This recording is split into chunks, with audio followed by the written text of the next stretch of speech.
Hey, everybody. Welcome to the Prep Life Podcast. This is your founder and CEO of Glam Girl Bikini, Amy Enger. And today I'm joined by my fabulous co host, Leemarie Hostetter. Hey, Lee. Hello. Hello. So, this is just the never ending Q&A I love episodes it. because I love it. Got so many questions. yeah, we have a lot of questions that we still want to follow up with. So thank you, listeners, for sending us questions. We do have a couple of announcements before we start the podcast. As things are ever changing, we just want to be on the cusp of giving you the most up-to-date information when it comes to the NPC and different things that are evolving in the sport. So the first thing that I wanted to talk about was we had the women's workshop last weekend. The first fit model ever show made history. There was an overall winner. And basically, that was at Muscle Contest in LA. So it was coinciding with the LA Fit Expo. And so history was made. There was an overall winner. And now, within the last couple of days, and you can see probably posts on social media if you haven't seen them already, basically like JM Manion and the NPC Midwest, they've been posting kind of the photos, directly up close photos of the winner, the overall winner, and how her suit's basically illegal. It's not enough coverage. And when I'm looking at it, I feel like it's like a Brazil cut, basically. And what they're saying directly from the main office is that suit cuts that don't have 50% coverage on the front and the modest rise cut in the front. So they were also taking up close photos of like what's not correct on the front and the back. And it was the majority of the fit models that had gone on stage. And basically, if you don't wear the right cut, you run the risk. If you the head judge may dismiss you off the stage, and if you are dismissed off the stage, you are not permitted back on stage. And the IFBB Pro qualifiers this year are going to be very extremely strict on these rules. So make sure that you are getting the correct suit cut. I will tell you that this suit was an Angel Competition bikini suit, and they have made the correction like snap done. They they were sending me a prototype and they sent me a special like audio message saying, your incorrect suit cut is coming in the mail already. We are already sending you a new one with the correction to meet the standards and guidelines. So they did a great job of just correcting that right away. And I feel like that's one thing that I've always admired about Angel Competition bikinis is that they've evolved so much since when I first moved here to Kansas City. Their suits were way different. I mean, they have evolved with the industry, and I appreciate that about them. So you are safe to order one. And again, like they made the correction, but just make sure that, this is a PSA to make sure you get the correct suit if you are planning on doing the fit model, because they do want a lot of coverage. And the NPC News Online, and if you follow like Tyler and JM and all those people, or NPC, IFBB Midwest, like Jack Tony, they have photos of exactly what's wrong, what's right. So it should be very clear. Did you have anything to add to that? Well, I was just wondering if they'll bring back suit inspections because to me, like I've always heard that they were going to do those suit inspections. You had to wear your bottoms or bring your bottoms to check in and stuff. That's never happened to me. No one has ever checked my suit, but I would think it would be a Interesting. little bit more professional to disqualify someone for the wrong suit at check-in versus Yes. like asking someone to leave the stage. That just seems a Yeah. little bit unprofessional. So I wonder if they will start doing that if this is an issue. I'm actually glad that you brought that up because that used to be standard policy that you'd have to wear your suit bottoms. I remember at Gary Udit's shows at nationals, any kind of like Masters Nationals, North Americans, you had to wear your suit bottoms to check in, and you had to basically like drop your pants. Mhm. You had to hit your back pose, and a judge had to look at it. In Indiana, when the sport first came out, he would line all the bikini athletes up before prejudging started. He would do a suit inspection, and he was that guy that I was telling you about how he like dismissed that girl off the stage because she was wearing an inappropriate suit. Um, but I mean, that sounds like that's what they're kind of trying to go back to. So, it's surprising that so when did you enter the sport? Like what year was that? Oh gosh, like 4 years ago, I think. Yeah, so it's interesting to me hearing you say that because I take for granted, I think about like every show that I've been at up until probably the last 4 years has always done a suit inspection. And no one's And done it. I brought even around here, my thought they were like gonna. we used to have to we'd have to instruct our athletes to take them in their suitcase, like, and Mhm, just at least show the mhm, people. So it was part of like you got your height measured, you got your button, and you had to show your suit. And most didn't make you actually put it on unless you were doing like a national or a pro qualifier where they actually made you like have it on your body and mhm. look at it. Um, but yeah, around Kansas, you just have to show the people the suit, and then they would be like, okay, yeah. But I remember our first pro that we interviewed on this podcast was Ashley. Um, and she like got told at check-in at the Arnold. So she won her pro card at the Arnold. She got second overall, and they told her at check-in at the Arnold that she couldn't wear that suit, and so she had to like have JM contact a suit maker, and she had to like time it up. Like this was the night before a show. Can you imagine how she didn't have a backup suit? And Wow. her suit, she got told was too small. And there's pictures of it on NBC News Online because JM like took a picture or whatever. And it was kind of like this big thing. Um, so she had to like message somebody that was on a plane, pick it up in the morning with an Uber and hope and pray that that suit fit. And then she won her pro card in a suit that she had never tried on other than that morning. But they were like, yeah, you're going to be on national television. It's televised at the Arnold's. They were really strict about it. But I just remember that was something that stood out to me. And I've just noticed ever since, I think it's been kind of since COVID that they just like kind of, I guess that's where it started going Yeah, away, got a little which, lax on it. yeah. And I think it just like now with Fit Model, I guess it's going to pick back up. Yeah. So, I mean, hopefully, because when you think about how much you invest and all the effort and the flights and everything, like, especially if you're going for your pro card in this sport and somebody like all of a sudden, like, especially if there's any sort of like somehow you got away with it at the national level or, getting your national and then you're trying to go for a pro card and they tell you your suit is like hopefully they're really clear and everyone makes sure that your suits are good so that, yeah. like And it they, was Ashley Blair. I didn't say her last name, so I oh, probably should okay, mention okay. that. But yeah, Ashley Blair was the one that got had to had to really pivot the night before. Wow. Okay, so then we also you had some feedback from Sandy on sort of Yeah. competing and figuring out which category you should be in. Yeah, so I heard that it wasn't really talked about that much at the women's workshop with the fit model because it was coinciding at the same time as the fit model was on stage basically at Muscle Contest. So they were both happening at the same time. So they didn't go really far into depth with fit model. But one of the things that I heard that Sandy suggested was a lot of promoters this year would have noticed is they'll have a natural drug tested event the same weekend as a non-drug tested event. So, for example, when I took athletes to San Jose, the night before on Friday, they had a natural contest. And then on Saturday, they had the like non-drug tested contest. So essentially, those bikini athletes could have competed on Friday night as a drug tested athlete, and then they could have competed the next day on Saturday. So doing like a back-to-back show. Whereas what her suggestion was is that if you're unsure about fit model and you're a natural athlete to actually do bikini in the natural side of things, the drug tested, and then turn around the next day. And I know some of the promoters in Florida, they do like a Saturday, Sunday. I think Tim Gardner does that.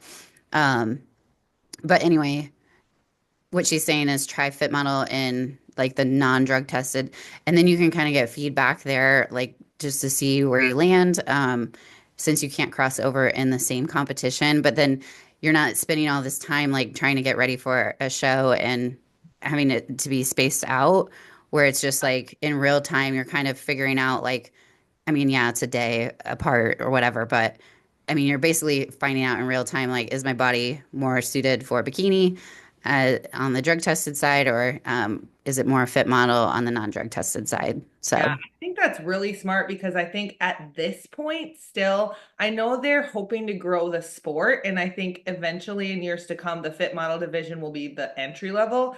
But I think at this point, most of the people that are going to do fit model are natural bikini competitors wondering if they'll ever be big enough, yeah. or probably wondering if they're too big for fit model. So that's perfect. I love that idea. Yeah, I think it's great. So that has nothing to do with any of our questions from listeners, Yeah. but I just felt like those were valuable pieces of information. I try to stay up on what's coming, and it just seems like things are changing every week. So every time we Yeah. podcast. So good. I love it. This is hot news in the NPC world. Okay, so we do have some more questions from listeners. I have the list here. Do you want me to just kind of pick from the Yeah. get-go? Okay. Yeah, I haven't really seen it, so I feel like I'm just like we're raw and real here Yes. on the prep Okay. live. So I have three that I want to get in here. So this one is actually from a non-competitor follower of me, but I think it can go into the competition world. And she Yeah. said, "What, in your opinion, is the biggest myth about something the majority of people think is healthy?" And then I want to give like a little twist about what like the majority of people think is bodybuilding. Like what do you think is like the biggest myth that you kind of constantly have to uncoach out of people, if that makes sense? Yeah, I would say it'd be harder to do like a modern one as much because I feel like we have access to so many resources at this point where those myths have been kind of like debunked that when I first started the sport and when I first entered in, I didn't have a lot of information. I just went with whatever my coach said because that was the only person I knew that was like had any sort of guidance for me. You know, not, other people weren't doing it. There wasn't like a big social media presence. I couldn't really look on. I mean, Instagram at the time wasn't even really a thing, and so I just, like it was hard to get information. Let's put it that way. So when things first came out, I remember having a no salt diet, like was Mhm. definitely like highly accepted that you use Mrs. Dash on everything. And I just think that's so weird that I actually followed that. Like salt is so important for your body. It's an essential mineral. And the fact that I eliminated it as much as I could is ridiculous. Another thing too is just like that fish, like white fish. I mean, I ate so much white fish. There was one point that I was eating it for 6 meals a day, orange roughy, and that's disgusting and gross. Like fish for breakfast and asparagus. Fish and asparagus I cannot do anymore. And that coach totally ruined me on both of those Okay, food I remember items. there was something about people believed that fish thinned your skin.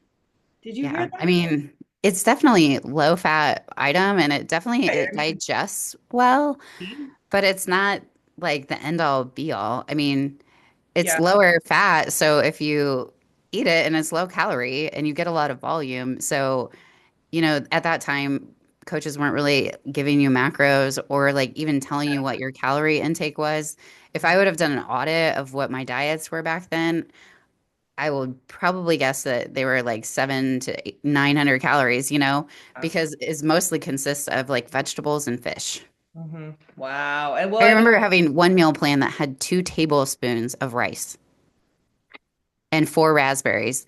Like, why even make a why? thing of rice? Yeah, Tablespoons. yeah, no, thanks. Like, why even put it in there?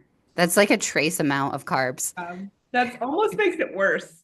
I know. It's like, oh, You're let me almost just like more hungry suck after on these that. 4 raspberries. So bad. I Okay, so my thought with this question was that there's such a wealth of information and there's still a lot of like, in my opinion, like I don't want to say uneducated, but like not research backed stuff Yeah. on like especially Instagram, TikTok, all these things. And like one of the biggest myths that I think people think in order to be like healthy or fit is that you have to cut something entirely out of your diet. Hmm. So like keto or carnivore or vegan, like all of that stuff still, or even like the bad carbs kind of thing. And I think with bodybuilding, it's taught me about balance, that you need all three micronutrients in the right percentages, and that something that you told me one time too, when I was like nervous about not dropping weight on the scale. And I always remember this is it's not a dieting contest. Yeah. You're bodybuilding. So like the one thing that I tell people when I'm going on prep or they're like, I could never compete, I could never like eat that little. It's like, well, I mean, you have to eat like an athlete and it's specific. And yes, it does get strict, but a lot of athletes have to eat a lot of food. Like Yeah, more than they can actually even handle to eat. exactly. So I think Yeah. that's a big myth. Like you need them Yeah. all. You need all three macronutrients. I have the worst myth that I cannot, like, it's shocking to me. So shocking. And this is a modern one, okay? Because Uh-huh. my daughter saw it on TikTok and she asked me about it because she hip thrusts all the time and Uh-huh. she does with me and she does on her own.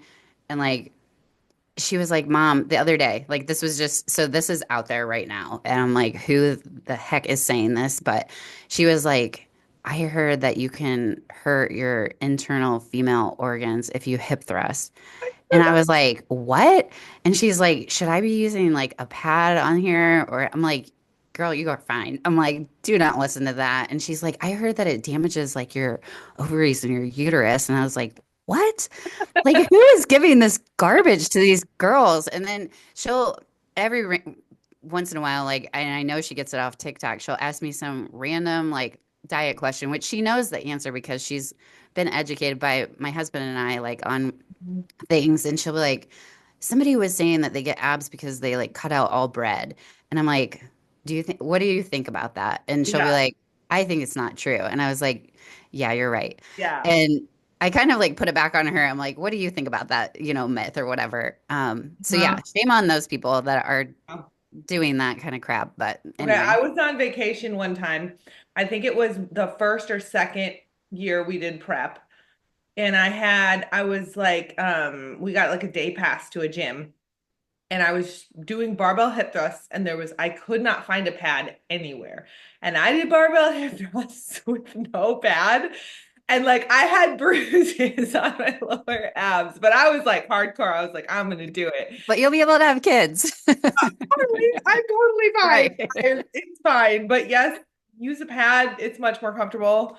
Or a machine or something. But okay, Yeah. that's great. That was great. Okay. And then this is kind of along those same lines. Okay, it was sort of an or. So like a second part for this, like biggest mistake. So like what would you think is like the biggest mistake that athletes make on like their first prep? There's so many. Why don't you go first? Five. Because Top I five. can think of a million that I've done, like, and it wasn't just on my first prep. So I'm trying to Yeah. prioritize in my head, like, because I've probably done all the wrong things over I the mean, years. I'm even like the first prep, like you learn so much. And I think Yeah. your mindset going into the first prep is almost like the biggest thing. Like you can have a great coach, you can have all the steps, you can have it all laid out, but like you have to have the right mindset going into prep. And you have to know that you're going to suffer, that it's going to be hard, and that you have to have a good attitude. But at the same point, you just have to have the right mindset about like your body image going out of prep. And like there's so many mindset things that I think you learn as you go. And so I think just keeping an open mind about and feedback about what the prep is and what it is not. And I think a lot of people go into their first prep thinking this is gonna fix everything, or this is going to be the answer to their weight loss or to their ideal body, or it's just this, they hold prep on a pedestal. And I just think about it as just like a learning experience, your first prep too. Yeah. Learn and Yeah, grow. I mean, I just think of my first prep and I think about how I was so like militant about thinking that this person had all of the knowledge and that I needed to follow everything to a T without a question and without like educating myself. And I mean, I was to the point where I was like emaciated, like I didn't even know I was supposed to check in. Like she had no idea like how I was doing. Um, I mean, I know that there's like again, there's so much more information out there now, but like Mhm. do your homework. I'm not saying because I'm a coach, like obviously I want people to like follow my advice and things, but like I also want them to ask questions. And Mhm. if you ever feel like you are in the wrong for asking a question to a coach, like that is horrible because they should be able to always have a reason why they're doing something. Like this is your health and this is your body. You have one body. And if they are making decisions on that and you feel like some sort of like, something is not right or like your body. So, ask questions. Don't be afraid. I mean, I just like had this militant attitude where I was like, I'm like so hardcore. I'm gonna do everything that they say, like to a T, not ask a single question. And like, there's a good happy medium there. And I think that any coach shouldn't ever feel like you shouldn't be able to feel like if you ask a question like you're gonna get like yelled at or like they should always be able to give you an answer as to why they're doing it and you have every right to be educated on it and if they say like they don't have time to answer your questions and things like that there's just so many good coaches out there now like that should not be happening Right. so Yeah. don't allow that to happen. Advocate for yourself and your health. And, um, there's just a fine line between like being hardcore and like also, you know, needing to know like certain things. Like there's just more information right now. And so anyway, So, okay, do you prefer, and I know we talked about meal plans and like your first few meal plans and how crazy yeah, they were and how you didn't even know your macros. But yeah. now I know even when we put out meal plans, like us as coaches, we always include macros or estimated macros. And then our meal plans are very much like you have choices. They're not like, this is what you have for breakfast, this is what you have for meal two, this is exactly what you have, no deviations. Like we always give choices. So, Yeah. but to that point, do you prefer or do you think there's a certain type of athlete that you would prefer to give a meal plan to, like stick to the foods on this list, or do you prefer to give them macros and have them choose their own and have more flexibility? Or is there like a place and time in prep that you think one is better than the other? Well, my hard and fast rules are if they're like a vegan, vegetarian, they have a lot of food allergies, they have digestive problems, a medical issue. I will not give them a meal plan, period, just because I don't want to like cross the line on something that like I suggest. Like if you have celiac disease and I think of something that has like a trace amount of gluten in it, and that, I mean, things that could damage that person's health. Like I'm hard and fast on the fact that I will not even make like suggestions.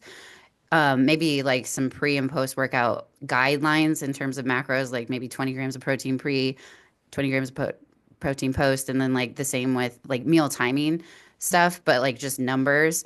I do feel like beginners, if they don't have any sort of like food allergies or any sort of like medical issues, and again, like it's always give that disclaimer that like we're not doctors, we're not dietitians. Like these are just suggestions on what has the most fiber, what has the most micronutrients.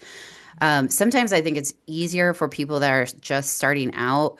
They need like those training wheels. And I think the meal exchange and giving sample ideas and giving like 10 options for protein, 10 options for a carb, 10 options for a fat with carbs or a fat without carbs, like different things like that. I just think it's helpful for them because it's so overwhelming when you're first starting out. There's so many different habits that you're trying to adopt. Like the more guidance and the less thinking you have to do on your part, the better. And again, we don't want them to always rely on the exchange or the meal plan and we want them to eventually probably evolve into just macros at some point. But I've even seen like when people go off track or they've like taken some time off, sometimes they need even if they're a very advanced like athlete that had previously just been on macros, like sometimes they'll ask me like, can you just put together like a meal exchange for me and some ideas on some meals of what these macros would look like just because I need to like alleviate my brain. I need to have all my willpower and strength and energy going towards just kind of getting started, getting the program going, and the least amount of like things that I have to worry about to like set my own menu. It just helps with my brain. And some people just like that. And especially like when they're deep into prep, they rely more heavily on that because they just don't want to use as much energy and mind power on those decisions. And then when they're in their improvement season, they want more flexibility. They want to go out to dinner, things, then they go to macros. So I think it's again, it's the unicorn prep, right? It's whatever you need to be the most successful. And you just have to meet them where your athlete, where they're at as a coach, in my opinion. So Yep. there's no right answer for anything. Love it. Okay, these are going to be the last three are just going to be like fast ones. Okay, so Okay. what's your best diet hack when cutting? I'll go first. It's fiber. Because Oh, when I yeah. cut, like hunger is my number one thing, and I have a very good discipline when it comes to like cravings. Fiber, big salads, big veggies, all the like summer squash, spaghetti squash, all of those things. Your noodles, the 0 calorie noodles, the konjac noodles. I started having those. Oh, you did? Yeah. Reminded me of it, and I love those. Fiber, guys, high volume, low calorie. That's mine. Yeah, I try to push my eating window back as much as I can. So the longer I can sleep, the better off I do, the better with adherence. So when I have to wake up super early, it just kind of reminds me that I'm hungry like earlier than the day and I run out of food. So, yeah, just kind of pushing things back and utilizing maybe like fasted cardio or caffeine to kind of like push my window back if I do have to wake up early, just to like help with my appetite. And then just filling in the gaps with like sparkling water, the carbonation, and, you know, sometimes it's dehydration that you're is masking, you know. And so, like, if I just fill my belly up with some water and like take a hot second to just like work through it or like have a hot beverage, something where it's like slowing me down and gives me a minute to like kind of like step back. I Yeah. do better with that. And same with like walks out of the house, like just anything to delay, you know, that instant gratification that I can do to slow that whole process down. Yep. Okay. Second one, what's the most challenging part of competing for you? For me, it's posing. That is the most challenging part. Yeah, mine's the improvement season, like the reverse. Hmm. That's Yeah, also that's a tough one. Okay. What is your favorite form of cardio? I think you know mine. mine's fasted. What's yours? No, I mean like what though? Just like treadmill The walking treadmill list. walking Yeah. stairs. I love the stairs. Stairs Okay. jam. Okay, okay, last one. Best and worst stage day experience. This is your question. I don't know if Yeah. it's from somebody, but this is a good one to end on. Yeah. I would say my best one was the first time I ever went overseas. So when I competed in San Marino, I only entered the open category and I got top five. And that was like I knew that the pro card was only going to the open, so I didn't even enter masters, even though I was eligible. And that was like a really big accomplishment. And then that was the first year or that was the first competition, the inaugural one. I didn't even know that they were going to do this, but that was when they introduced the NPC Worldwide. So we were like the first show of the NPC Worldwide. That one was super meaningful to me because I got to go to Italy and all that. Probably my worst experience was when my suit connector popped off before the show and I had to like fish wire it with there was like a lady that like helped me wire it together. Luckily it popped off backstage, but that was like the worst. I it was the only regional show that I never placed in and I could tell why because I just was like nervous the entire time that it was gonna break and I didn't bring an extra suit or anything. And she kept having to fish wire it like with like fishing line. And it just made me so nervous that I probably translated on stage that I was just like a nervous wreck. I thought you were going to say on stage, and I was like, No, that would have been real funny. It was actually during the suit inspection, weirdly enough. oh wow, Yeah, okay. I was in the back pose. Luckily, when the front connector popped off, they were like these. It was from, well, I shouldn't throw the suit company under the bus, but this was back in the day when you just, it was a one size fits all. Like There was no customization. There was no bling. It was, probably like what the fit models are, except it had connectors. They had these like hoop earring things as the Yep. connectors, and that Yep. was what broke. Oh my gosh, that's It was crazy. weird. Yikes. Yeah, I can think of a couple. I remember one time my tan turned green, and I that remember was, that. yep. And then one time I had, and I don't even remember, this might have been the same show. I got my makeup done and it was It bad. was the same show. Oh, bad. It was your warm up for Ben Weeder. Oh, bad. And thankfully I sent you a picture and you were like, nope, have him redo Yeah. it, do this, do this. And so thankfully we got a different person in and she totally redid it and it looked a little bit better. But Yeah. that was a pretty bad experience. But I think what did I don't even remember what I placed at that show. I I think you don't. got fifth. But Okay. yeah, I remember you didn't want to like, you were really tired and you wanted to just go to bed. And I was like, can I just see your tan to see what it looks like? And you were on your cycle. No. And I was like, this is liquid sun rays. I'm like, I have to look at it because anytime it's so weird how if you're ovulating or if you're on your cycle with liquid sun rays, it makes you turn green. You just turn into a Martian. And there's a special pH spray that they can spray on you, but it's still like you basically have to get buffed out like every couple of hours. And sure enough, you like showed me your stomach. I was like, Yep. Nope. that looks a little green. We need some. But that actually became like a cool experience because I met my girl Shannon, who I still see at shows with Liquid Sunrays, and I always talk to her and we're friends. We follow each other on Instagram and stuff, and she just took care of me that whole weekend, and she would continually check So on me, nice. make sure they did the like color corrector thing and stuff like that. Yeah, And she even like opened the tanning early the next morning so that I could that's be really nice. stuff. So it ended up being a really cool experience. So. Yeah, I feel like it's helped you as a coach too, because I've noticed that you like will recommend doing DIY protein a lot of times that's offered, especially if they are ovulating or on their cycle, because it's stressful if you don't have a person like Shannon helping you. If that happens and they're busy, which happens a lot, and it's a big show, it's sometimes better peace of mind if you just use the DIY protein, because I it's signed more up to consistent. do that. I did it for my last show. It was my favorite tan. It Yeah, oh, it was so good. So yeah, nice. Love it. yeah. All right. Well, before we hop off, I just wanted to once again let you know that a lot of people have signed up for our workshop here that we're having in Kansas City on March 22nd. So spots are filling up. Get your registration in today if you can. Honestly, it's going to be amazing. Celeste is going to be there for the mindset half of the afternoon for 3 hours with her workshop. And then we're going to have an hour of posing, an hour of glutes. Sweat Vault's going to be doing rest and recovery, mobility training for yeah, it's just going to be amazing. So March 22nd, Saturday, we'll put the sign up link in the show notes. And if you would like to tag us on your story or DM us with more questions, we would love that. You can find us at Prep Life Podcast or at Glam Girl Bikini on Instagram. And if you would like to apply for coaching, you can go to glamgirlbikini.com and hit the get started button. Thanks for listening, guys.